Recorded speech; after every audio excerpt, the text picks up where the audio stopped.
बचाने वाले का अधिकार सर्वप्रथम है। गौतम बुद्ध के बचपन का नाम सिद्धार्थ था। अक्सर सिद्धार्थ एकांत में जाकर ध्यान मग्न रहा करते थे। एक दिन की बात है, सिद्धार्थ अपने उपवन में एक शांत जगह इसी प्रकार ध्यान मग्न थे।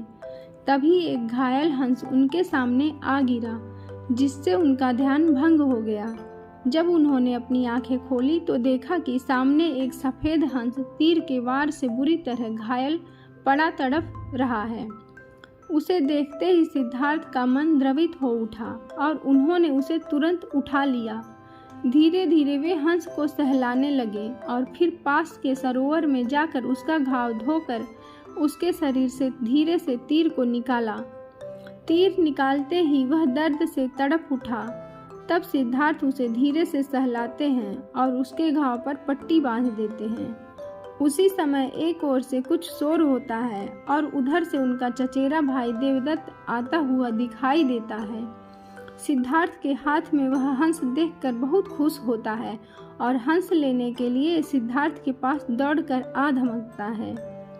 देवदत्त, सिद्धार्थ, यह हंस तुम्हारे पास है और मैं इसे कब से इधर उधर ढूंढ रहा था। यह मेरा शिकार है, अब जाकर मिला है। सिद्धार्थ, नहीं देवदत्त, यह हंस मेरा है। यह तो कब का दम तोड़ देता अगर मैं समय पर इसका इलाज न करता। देवदत्त, दम तोड़ देता तो क्या, यह तो मेरा शिकार है, मैंने इसे इसलिए तो मारा है। तुम जबरदस्ती मेरे शिकार को हड़पना चाहते हो। इस तरह दोनों भाइयों में उस हंस के लिए वाद विवाद होने लगा और धीरे धीरे बात बढ़ गई। तब दोनों ने मिलकर फैसला किया कि यह हंस किसका है, इस बात का निर्णय महाराज सुधोधन के पास जाकर ही होगा। और दोनों भाई राज दरबार में गए। वहां उन दोनों ने अपना अपना तर्क महाराज के सामने रखा। महाराज सुधोधन विचार करके बोले, चूंकि यह हंस देवदत्त का शिकार है, इसलिए इस पर पहला अधिकार देखा जाए तो देवदत्त का है। परंतु सिद्धार्थ ने इसकी जान बचाई है और मारने वाले से बड़ा बचाने वाला होता है, इसलिए यह हंस सिद्धार्थ का हुआ। अब इसी तरह एक और कहानी है आरिफ और सारस की। एक दिन आरिफ अपने खेतों में कुछ काम कर रहा था। तभी वहाँ एक सारस को देखा जिसके पैर में चोट लगी थी। आरिफ उसे अपने घर ले आया और उसका इलाज किया। सारस का पैर सही हो गया। अब सारस आरिफ की दोस्ती हो गई। आरिफ सारस को कभी कैद में नहीं रखा।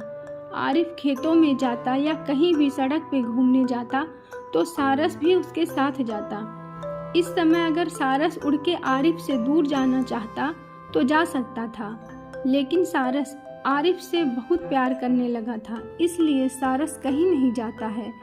कुछ दिन बाद वन विभाग को सारस के बारे में पता चलता है और वो सब आके सारस को जबरदस्ती उठा ले जाते हैं और ले जाके चिड़ियाघर में छोड़ देते हैं। सारस वहाँ कुछ खाता पीता नहीं है और एक दिन वहाँ से उड़ के किसी तरह भाग जाता है आरिफ के पास।